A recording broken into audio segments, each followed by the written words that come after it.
yang memulai kegiatan yang berarti enam hari ini. Sebelumnya adalah kita hadirat Allah SWT yang pada kesempatan siang ini telah memberikan rahmat dan kita semua sehingga kita dapat berkumpul tetap ini dalam kegiatan pelaksanaan bondol di SMP Baca dalam kondisi dan sehat dan sehat. Yang kedua, salam dan salam mudah-mudahan senantiasa dilimpahkan pada kita Nabi Muhammad SAW kepada semua keluarga dan insya Allah kepada umatnya yang berkumpul bersama ini. Amin dan amin. Bapak Ibu yang saya hormati, pada kesempatan kali ini kita bersama-sama untuk melaksanakan kegiatan kelompok belajar di SD Desa. Yang tujuan utamanya adalah kita di sini selalu berbagi sharing dan ilmu dengan tujuan untuk meningkatkan kualitas itu pembelajaran di SD Indonesia. Dan pada kesempatan kali ini akan disampaikan tentang budaya positif di SD Indonesia yang akan disampaikan oleh salah satu penggerak Ibu Sri Aina Asyam Fikir. Pada kesempatan kali ini akan dibagi ilmu kita semua. Marilah pada kesempatan yang kali ini kita memanfaatkan namanya dan kita bersama-sama belajar. Mudah-mudahan dapat bermanfaat bagi kita semua dan kedepannya dapat memajukan pembelajaran di SD Indonesia ini. Dengan ucapan bismillah kita buka kegiatan bondol pada siang hari ini. Bismillahirrahmanirrahim. Untuk selanjutnya kami serahkan kepada Ibu Sri Aina untuk membuka kegiatan ini. Aku berterima kasih. Assalamualaikum warahmatullahi wabarakatuh. Terima kasih kepada Ibu Suyanti selaku Kepala Sekolah SD Indonesia yang telah memberikan kesempatan kepada saya untuk menyampaikan tugas saya, aksi nyata saya dalam program Guru Penggerak, yaitu budaya positif.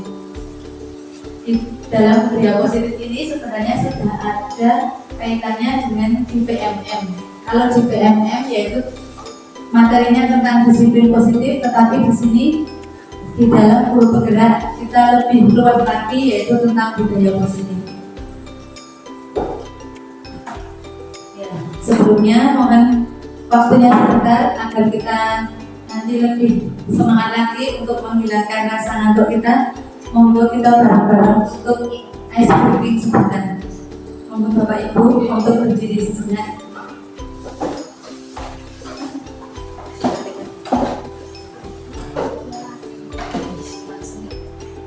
Semangat ya Bapak Ibu. Ya.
makan siang. Dan di sini saya ingin menyampaikan semoga dengan SPG tadi mengurangi ngantuk kita.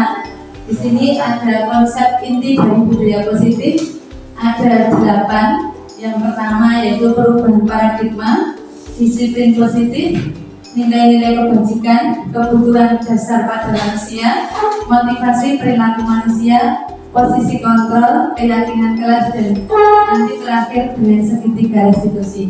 Di sini konsep budaya positif itu kita sesuai dengan filosofi Ki Hajar Dewantara, di mana kita sebagai pendidik berusaha untuk berpihak pada murid.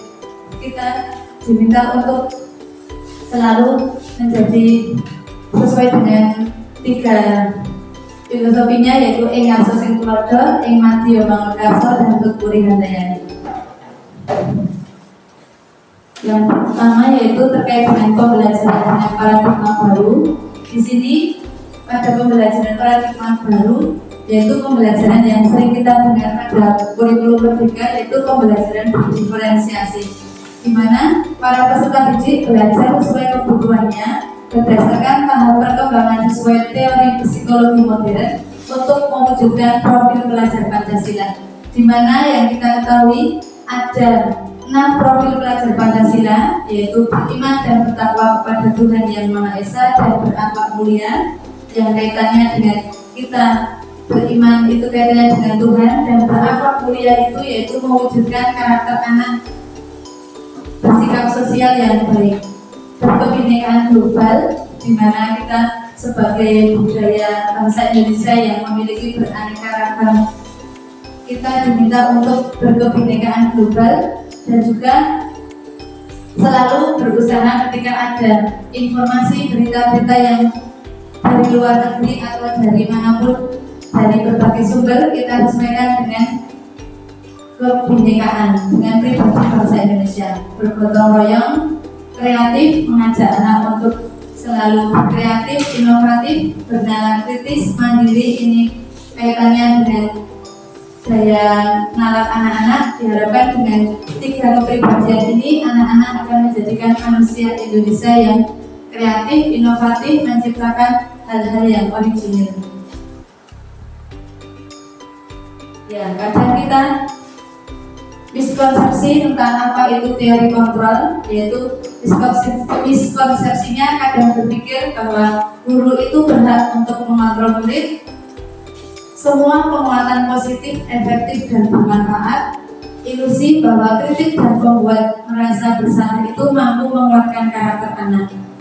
Ilusi bahwa orang dewasa berhak memaksa. Kadang kita beranggapan bahwa dulu sebelum ada kurikulum merdeka, dulu ada beranggapan seperti ini.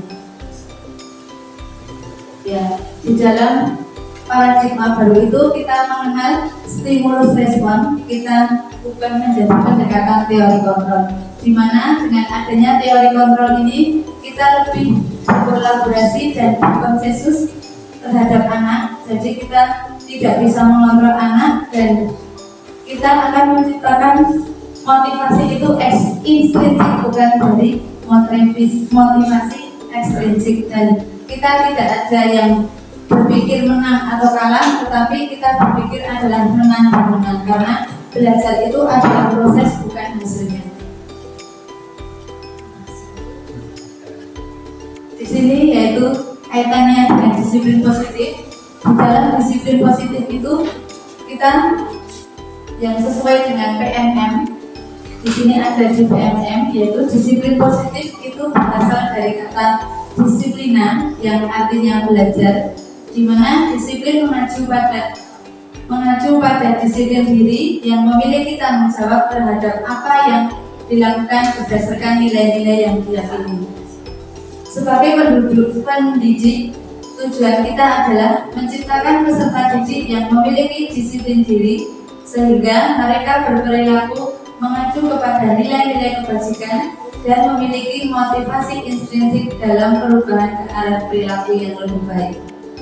Disiplin positif merupakan salah satu cara penerapan disiplin yang bertujuan untuk menumbuhkan kesadaran serta memberdayakan peserta didik tanpa mengharapkan imbalan ancaman ataupun hukuman. Jadi di sini harapannya ketika dengan adanya disiplin positif itu kita dengan adanya pembelajaran berdiferensiasi tadi, kita itu menganggap bahwa anak itu memiliki kemampuan, minat dan bakat sendiri-sendiri. Jadi kita berusaha untuk menghilangkan adanya reward ataupun ancaman dan hukuman, karena reward itu nanti berdampak ketika anak itu yang mendapatkan reward akan termasuk motivasi estrinsik karena dari gurunya, dan yang tidak dapat kadang akan merasa minder seperti itu.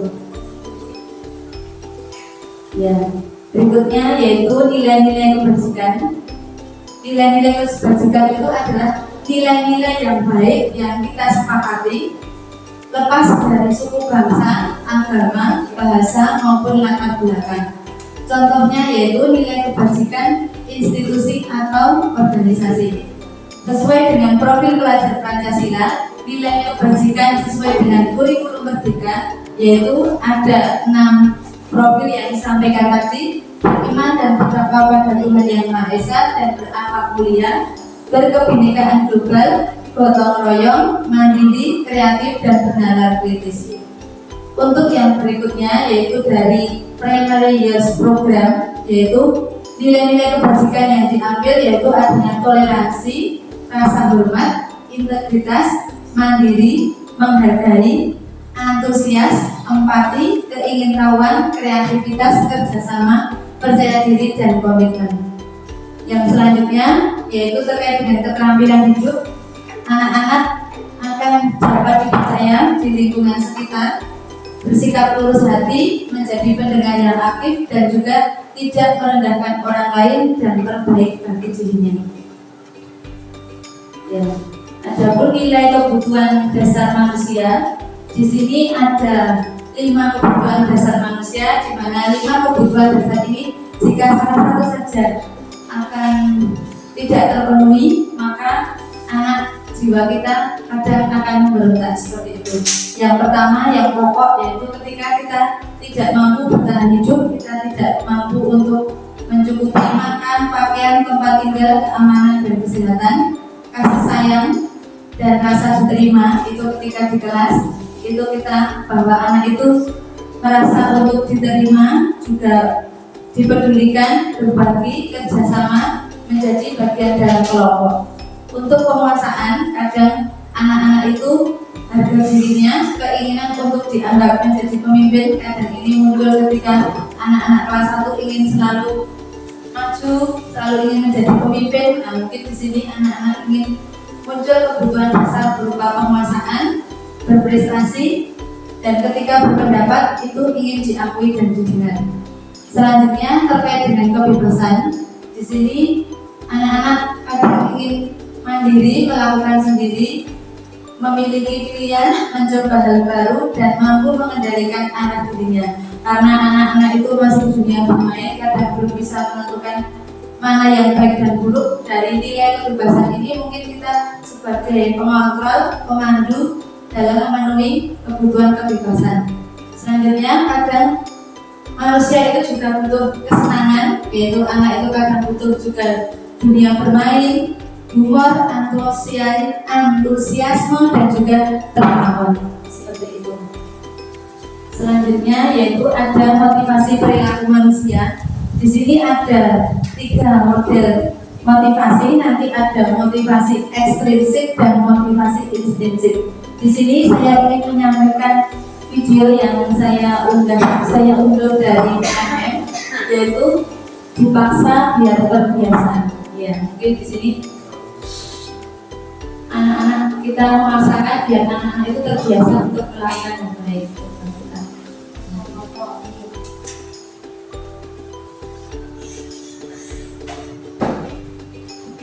Kalian semua wajib ikut renang. Anak-anak, kalian harus belajar cepat sama ibu ya. Ini kan gampang, masih itu aja nggak bisa. Pernahkah ibu dan bapak guru waktu kecil dulu mengalami dipaksa untuk melakukan suatu aktivitas? Atau mungkin sebagai guru dan orang tua pernah memaksa anak atau murid kita?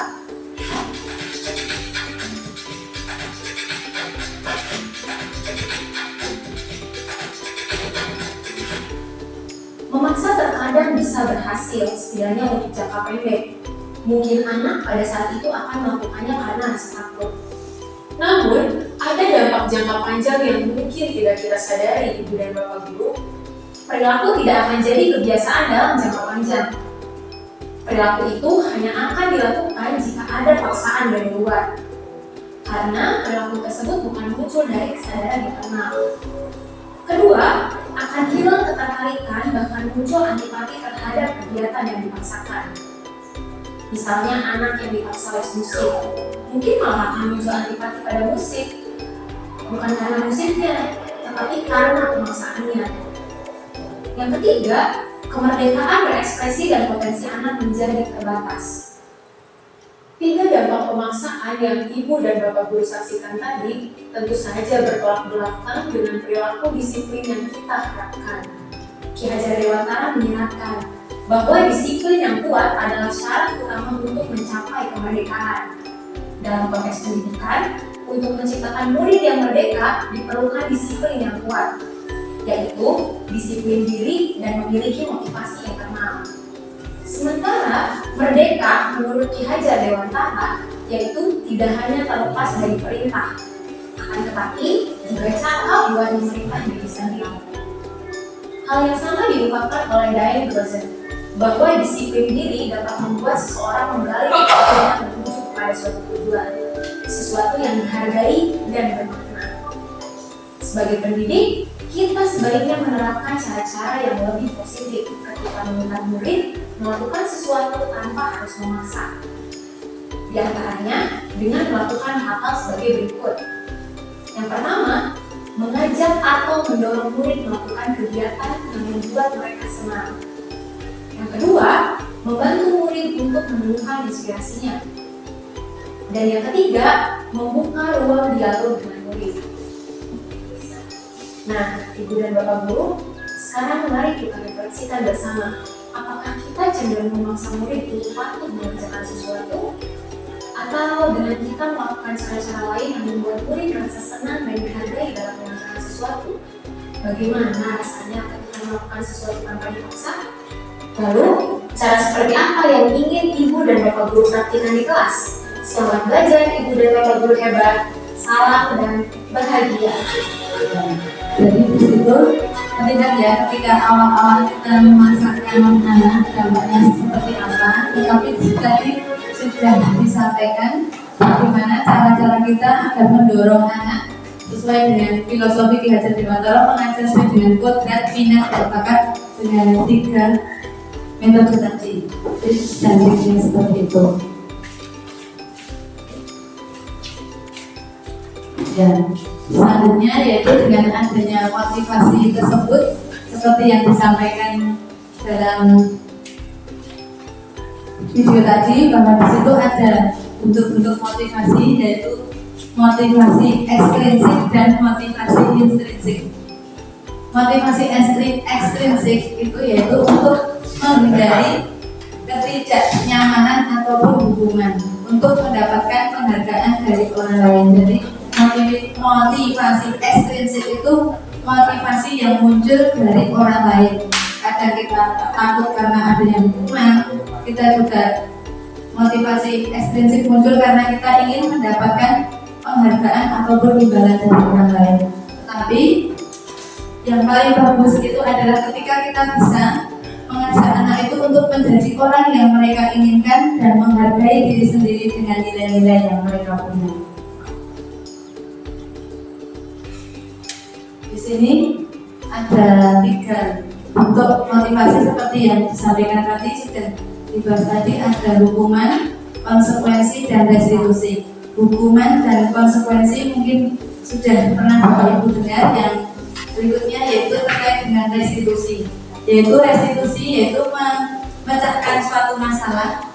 Ketika anak itu melakukan sebuah punya problem ataupun masalah, itu kita mencoba untuk menciptakan kondisi bagi murid untuk memperbaiki kesalahan, proses kolaboratif yang mengajarkan untuk mencari solusi. Jadi anak itu dibimbing, digali apa saja yang ada di dalam masalah sholat tadi dan kenapa dia melakukannya dan bagaimana dia itu mau dari diri sendiri, dari dunia sendiri itu bagaimana sikap apa yang akan diambil ketika dia menyelesaikan masalah yang dia berbuat tadi. Nah, untuk menciptakan pembelajaran yang menyenangkan di kelas, kita tentu saja ingin menciptakan suatu pembelajaran yang walaupun anak-anak itu berdiferensiasi tapi juga bisa menciptakan pembelajaran yang kondusif. Salah satunya yaitu dengan keyakinan kelas. Kenapa keyakinan bukan peraturan? Ya karena biasanya peraturan itu lebih mengekang dan lebih kaku. Nah, tetapi dengan keyakinan itu kita akan mengajak anak untuk menciptakan, mencari nilai-nilai kebajikan apa yang ada di dalam diri anak itu. Kita mengajak anak untuk mencari nilai kebajikan, karakter apa yang ingin kita sampaikan di dalam kelas itu.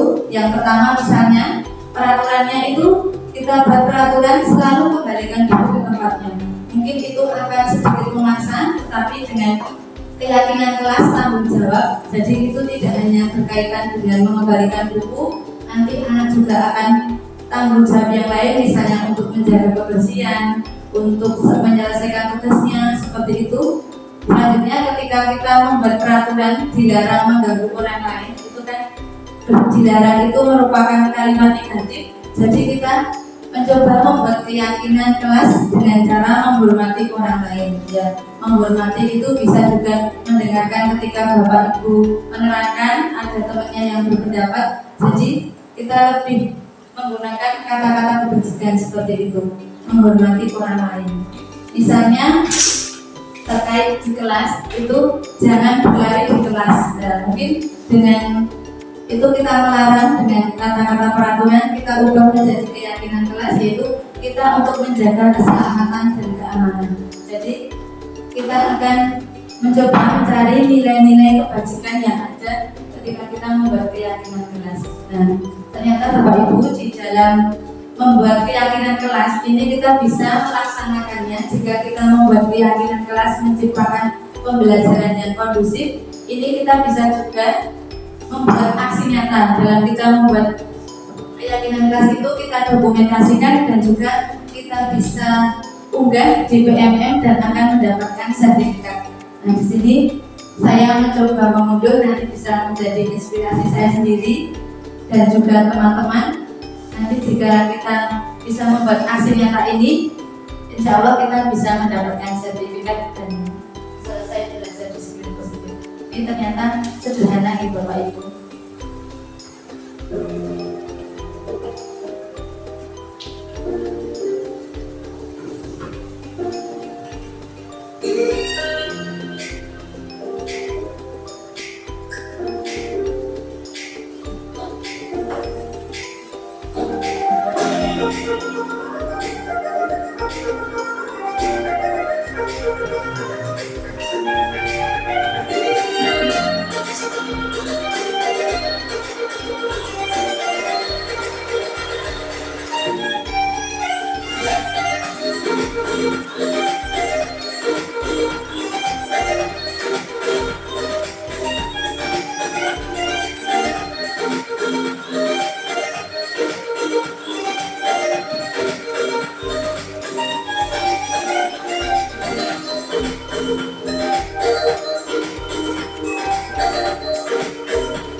mungkin itu contohnya. Jika kita bisa melihat dari situ, ternyata membuat keyakinan kelas itu juga bisa menciptakan pembelajaran yang kondusif, dan juga dengan belajar keyakinan kelas tadi kita bisa sebagai aksi nyata dalam PMM seperti itu.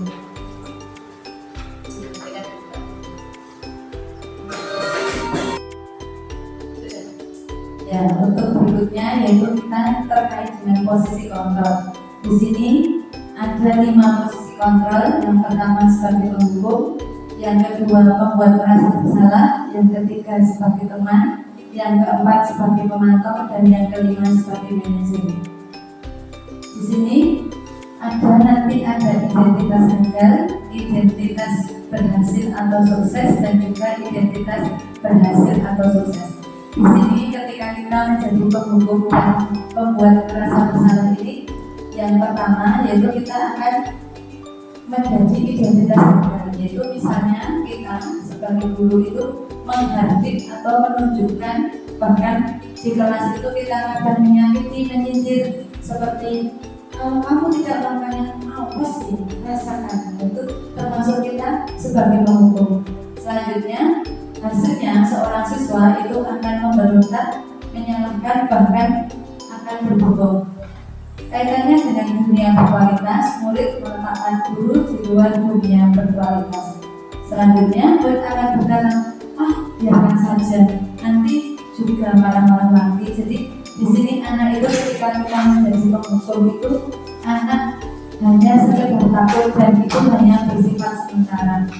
Untuk selanjutnya dampaknya, karena itu hanya bersifat sementara dan gurunya itu hanya takut, maka siswa itu akan mengulangi kesalahan yang sama. Ini hampir sama dengan pembuat rasa bersalah. Jadi ini kita sebagai murid itu seolah-olah kita menyalahkan diri kita, kenapa anak itu tidak mau mentaati aturan seperti ini. Kadang-kadang guru, kamu seharusnya sudah tahu,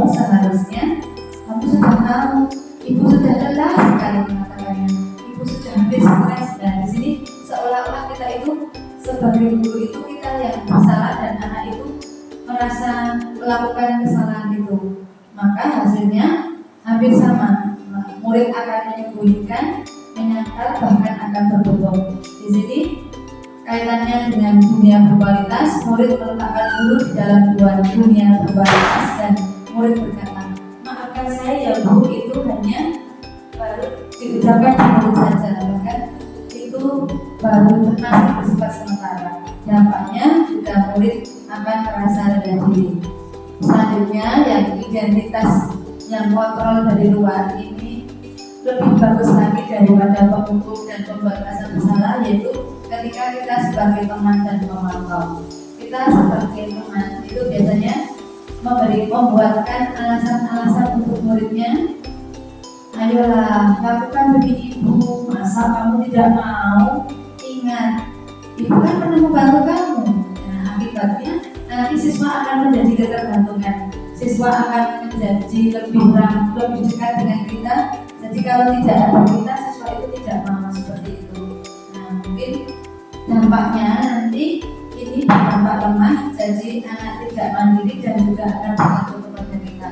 Selanjutnya sebagai pemantau, itu kita menghitung dan mengukur peraturan apa yang ada di kelas kita. Biasanya guru apa peraturannya. Hasilnya siswa akan menyesuaikan diri, tetapi masih diawasi oleh ibu guru. Kaitannya dengan dunia berkualitas, murid meletakkan guru, peraturan dan hukuman di dunia berkualitas. Murid akan berkata, berapa banyak bintang yang harus saya peroleh Bu? Berapa halaman yang harus saya tulis? Nah ini ketika kita masih menggunakan bintang prestasi, jadi anak masih tergantung. Ketika guru memantau hasilnya bintang itu berapa, anak akan ketergantungan. Dan akibatnya yaitu menitik beratkan pada sanksi atau ujian untuk dirinya. Selanjutnya untuk identitas berhasil atau sukses, manajer yaitu mengajukan pertanyaan-pertanyaan seperti apa yang kita yakini, apa yang bisa mengerjakan untuk memperbaiki masalah ini. Hasilnya ini akan berasal dari diri siswa itu diri, yaitu tentu saja ini akan berasal dari intrinsiknya, motivasi intrinsiknya yaitu menguatkan diri. Murid meletakkan dirinya sebagai individu yang positif dalam dunia berkualitas. Lalu murid akan berkata, bagaimana caranya saya bisa memperbaiki keadaan? Dampak pada murid mengevaluasi diri, bagaimana cara memperbaiki diri. Seperti ini contohnya 5 posisi kontrol.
Dan di sini kita sebagai pembuku ya Bapak Ibu belum bertanya apa alasannya kenapa buku terlambat seperti itu, tapi bukunya langsung memberi hukuman seperti itu.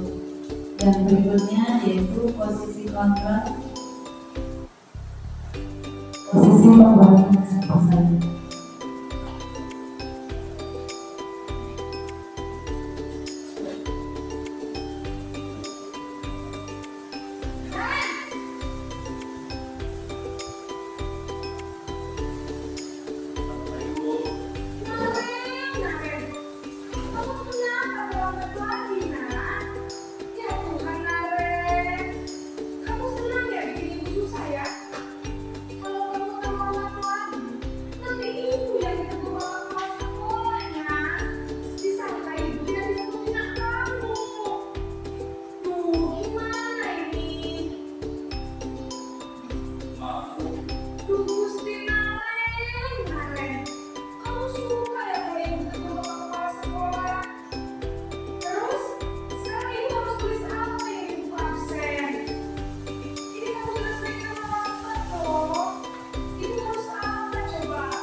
Jadi seolah-olah siswa itu disalahkan karena gurunya tidak bisa mengatur anak tersebut yang terlambat.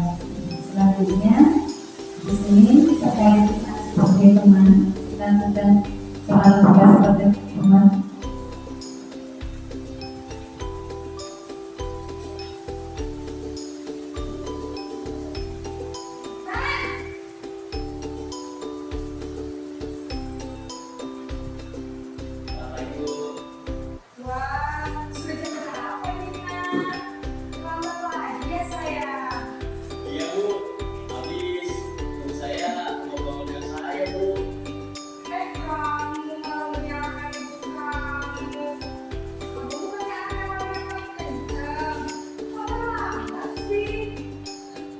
Iya Bu, saya memang selamat bangun tadi. Jadi biar bisa lincah, tetap gak kejar Bu. Ya sudah, nanti lain kali larinya lebih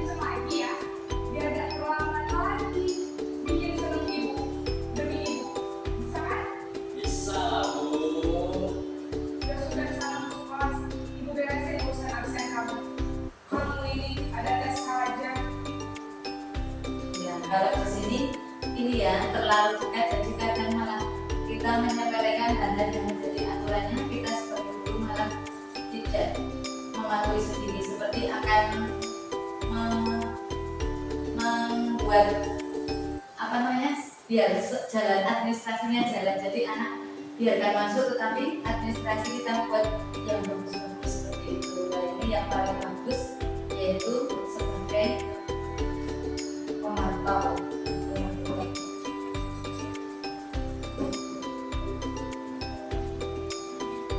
Nah, kita yang paling bagus.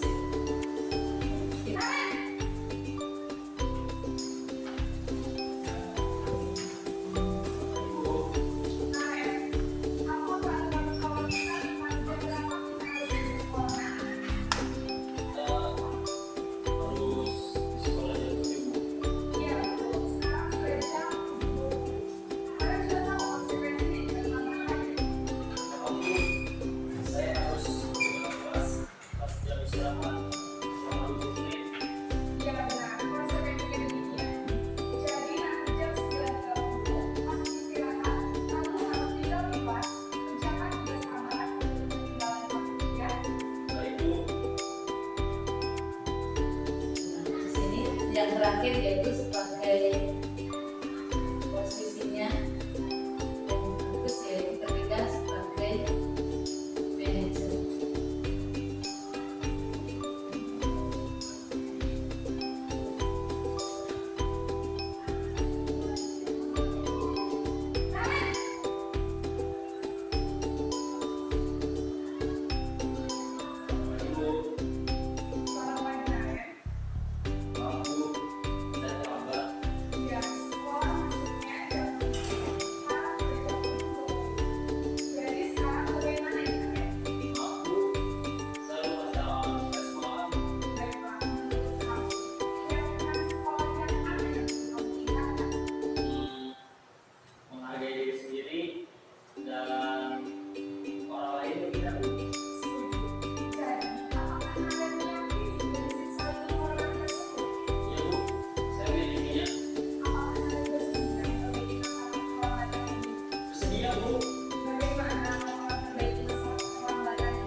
Karena segitiga restitusi adalah suatu proses dialog yang dijalankan oleh guru agar dapat menghasilkan murid yang mandiri dan bertanggung jawab.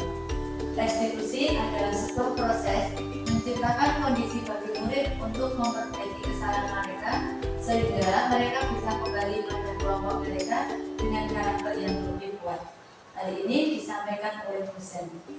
Selanjutnya, restitusi juga adalah proses kolaboratif yang mengajarkan murid untuk mencari solusi untuk masalah dan membantu murid berpikir tentang orang seperti apa yang mereka inginkan dan bagaimana mereka harus memperlakukan orang lain, seperti yang disampaikan oleh Kelsen. Nah, ada 3 tahapan segitiga restitusi. Yang pertama yaitu menstabilkan identitas, berikutnya validasi tindakan yang salah, dan menanyakan keyakinan. Pada yang pertama, menstabilkan identitas, yaitu kita mengajak anak untuk mengevaluasi, kita mengajarkan bahwa setiap orang itu pasti pernah melakukan kesalahan dan itu hal yang manusiawi. Kamu bukan satu-satunya yang pernah melakukan itu. Pada validasi tindakan yang salah, yaitu adakah cara yang lebih efektif untuk mendapatkan apa yang kamu butuhkan? Kamu tentu punya alasan mengapa melakukan itu.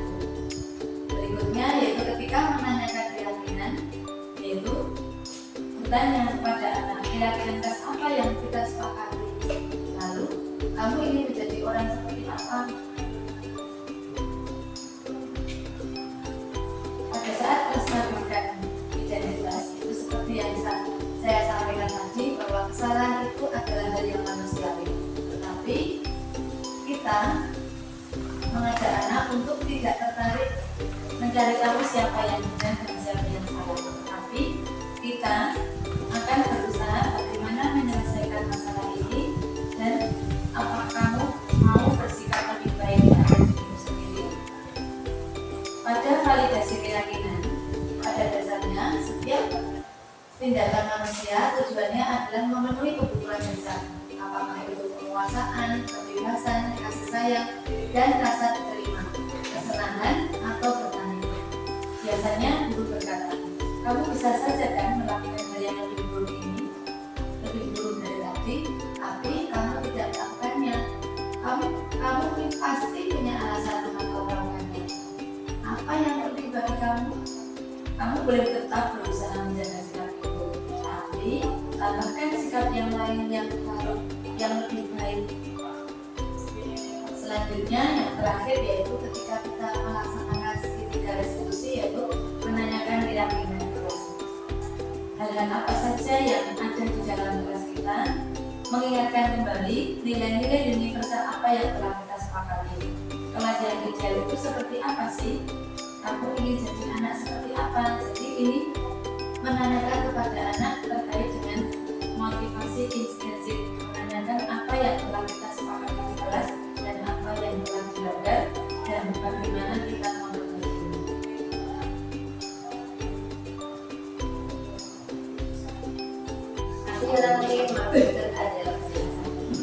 Terima kasih atas waktu yang diberikan kepada saya. Apresiasi setinggi-tingginya kepada Bu Sri yang telah berhasil memimpin musyawarah kita hari ini.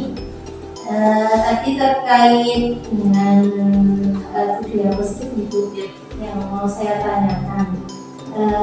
Kalau zaman dulu saya kuliah, ini mungkin karena jadul nih, masih jadul, itu pemberian reward itu penting ya Bu. Ternyata kok sekarang setelah di kurikulum Merdeka itu pemberian reward itu malah justru bisa menimbulkan motivasi ekstrinsik. Iya, motivasi ekstrinsik. Nah itu biasanya seperti apa? Bisa seperti itu. Terus saya kan termasuk yang sedang melaksanakan kurikulum Merdeka. Mohon masukannya nanti supaya karena sampai sekarang ribet itu sudah melekat di hati saya. Mungkin cuma sekedar tepuk tangan atau coba bagus pinter, itu menurut saya itu sudah termasuk ribet. Kok tidak? Muridnya itu kenapa? Terus mohon penjelasannya, Nek. Mungkin dengan sudah mendapat penjelasan lebih dulu, mungkin bisa disampaikan kepada teman-teman. Terima kasih. Terima kasih atas bukan pertanyaan dari Mbak Erna, tetapi nanti di sini kita diskusi ya Mbak Erna yang terkait dengan reward tadi ya. Kalau di sini itu reward dengan hukuman itu hampir beda-beda. Jadi kalau hukuman itu lebih negatif, kalau reward itu positif. Kenapa kok reward itu tidak diperbolehkan? Itu kalau di sini maksudnya adalah reward berupa penghargaan, misalnya stiker bintang, terus anak mendapatkan suatu suatu benda dari bapak ibu guru seperti itu. Kenapa? Karena dengan adanya reward ataupun hukuman itu nanti akan dalam jangka panjangnya yang seperti yang disampaikan tadi, anak itu akan merasa ketergantungan terkait dengan pemberian gaji yang tadi. Karena apa? Karena misalnya kalau kalau kita mau siapa yang bisa jawab nanti dapat hadiah.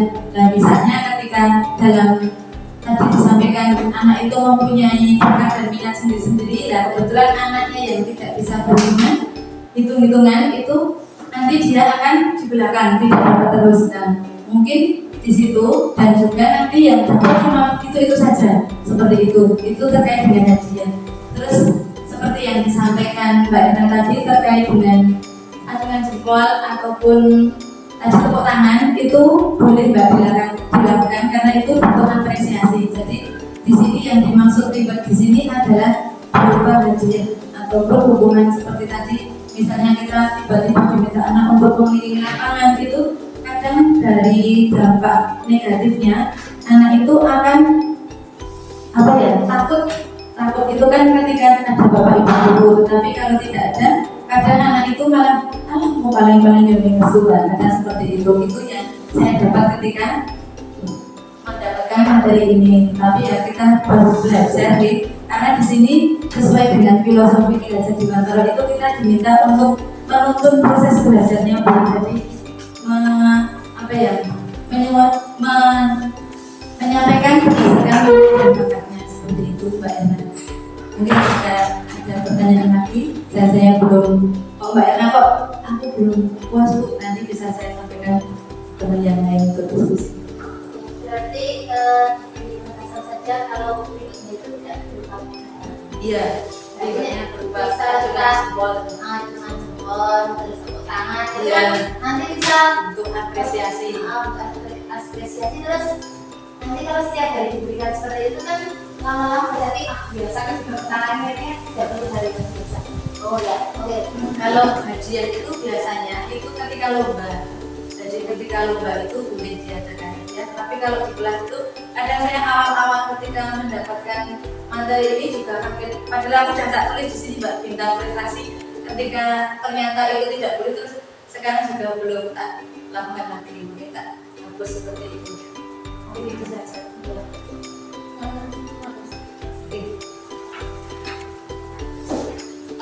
Tentang reward atau hadiah, tentang reward atau hadiah yang itu saja. Kita di konsep awal itu sangat menghargai ya, karena ketika dulu kita mendapatkan sebuah pembelajaran atau pengalaman itu kita mungkin ini yang sering kita temui gitu, bahwasanya anak yang bisa atau lain dari yang lain bisa menyelesaikan tugas dari guru atau apa itu mendapatkan sebuah apresiasi. Dan kita mungkin dalam pemahaman hadiah itu hanya untuk dalam perlombaan, terus ketika kita dalam kelas itu bisa dikatakan sebuah kompetisi tidak, atau persaingan tidak antara yang satu dan yang lain. Artinya kan itu juga kompetisi untuk mendapatkan sesuatu. Ini kadang kita masih bingung, masih ragu. Terus dari itu semua kita itu kalau mungkin pendapat kita yang awal dan yang kali ini kita saja ya, mungkin dampak positif dari kalinya saja yang kita lihat. Andaikan kita berikan hadiah, dampak positifnya apa, tidak, dampak negatifnya apa. Jadi ketika kita melakukan sesuatu itu kita cari dampak yang baik. Terus yang sedang berlaku di tempat kita itu kan hadiah diperuntukkan biar berprestasi atau dalam berkompetisi itu mendapatkan yang terbaik. Dan mungkin ini pengalaman baru bagi kita ya.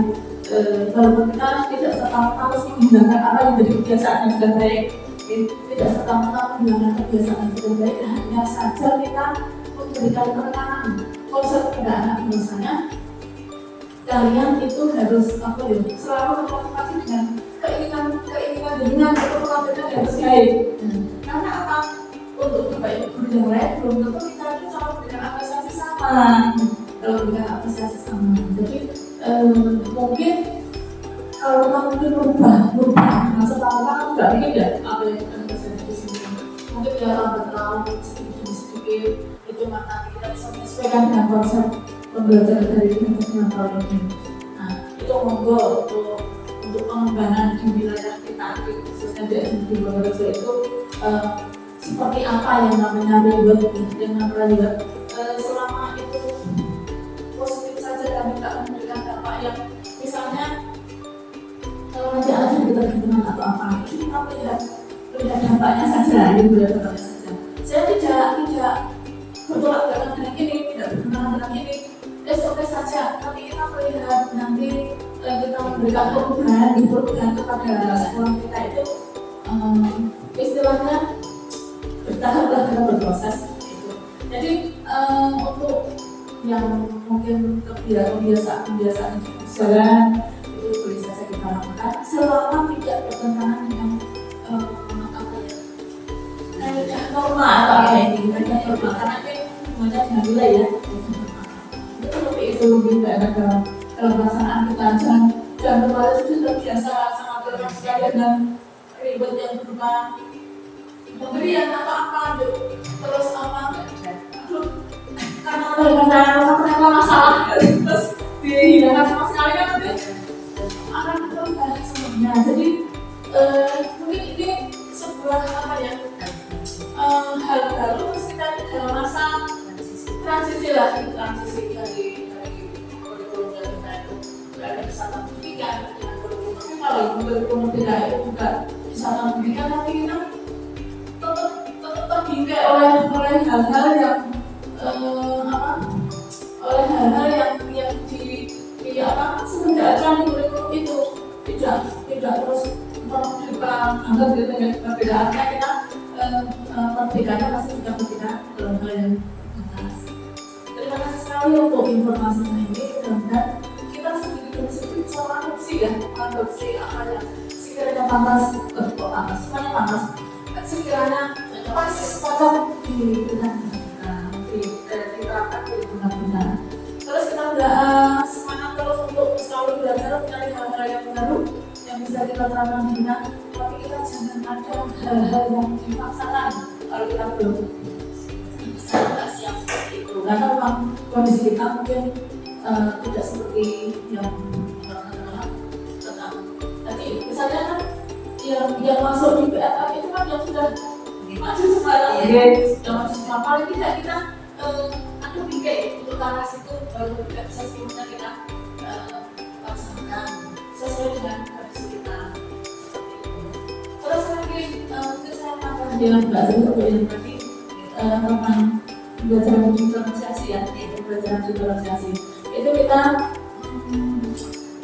mengacu pada perbedaan pada bakat dan minat dan pokoknya apa yang antara anak satu dan yang lain itu pasti ada perbedaannya, yaitu dari diferensiasi ini. Jadi kan adanya sebuah terus tadi untuk misalnya memberikan kedisiplinan, kebebasan, terus ada paksaan. Tentu saja kita juga harus memperhatikan hal itu ya tentang perbedaan itu tadi. Terlebih itu saya merasa tertarik sekali untuk pembelajaran yang berdiferensiasi itu. Dengan demikian kita bisa memberikan pelayanan yang maksimal pada anak kita semua. Jadi tidak ada anak yang terpaksa dalam hal belajar. Nah ini beberapa waktu kan saya juga sering di kelas 1 ya, di kelas 1 untuk yang namanya kebebasan dan disiplin dan pemaksaan. Itu untuk anak-anak yang kelas 1 seperti itu kan kita kalau tidak ada pemaksaan tidak bisa ya. Untuk penanaman disiplin dan dalam arti pemaksaan yang terarah di pengatur anak tidak terlalu bebas. Mohon untuk mungkin ini bisa diterapkan di kelas yang lain juga, bagaimana caranya untuk penanaman disiplin yang ada kaitannya dengan kebebasan yang tidak adanya pemaksaan seperti itu. Dan kelas 3 aja disiplin juga kebebasan itu saya bingung itu itu mungkin ada video seperti itu. Nah ini hal yang baru bagi kita, karena bisa kita sedikit bisa kita buat tentang apa yang mungkin ada trik yang lebih nyaman bisa kita lakukan untuk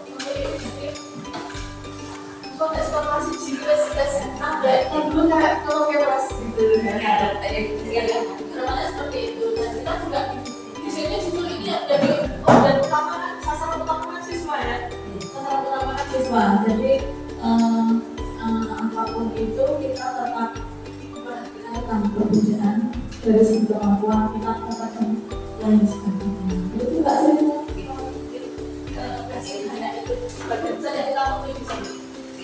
Terima kasih atas masukannya teman-teman semuanya, Bapak Ibu Guru semuanya. Memang di sini disiplin positif itu hal yang baru bagi saya dan teman-teman CGB, karena hal ini kadang bertolak belakang dengan keadaan yang kita alami. Tetapi kadang kita juga bingung, kemarin kita tanya kepada Bapak Masri itu, kalau kita di guru SD itu kok kita anak diminta untuk menyelesaikan masalah sendiri, itu kita tidak bisa. Tetapi kadang anak itu kalau yang sudah dewasa misalnya di SMP, SMA itu bisa. Kemarin kita juga berkeluh kesah seperti itu di kelas ketika kita baru belajar tentang materi ini. Seperti itu. Karena memang kita dihadapkan dengan hal-hal yang perkembangan dan juga perkembangan itu mau tidak mau kita harus bisa menyelesaikan itu waktu dalam proses. Nah, terima kasih untuk penjelasannya. Gitu lalu teman-teman.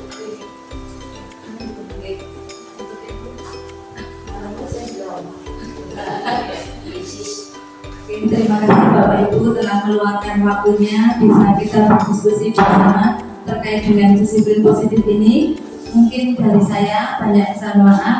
Saya akhiri, wassalamualaikum warahmatullahi wabarakatuh.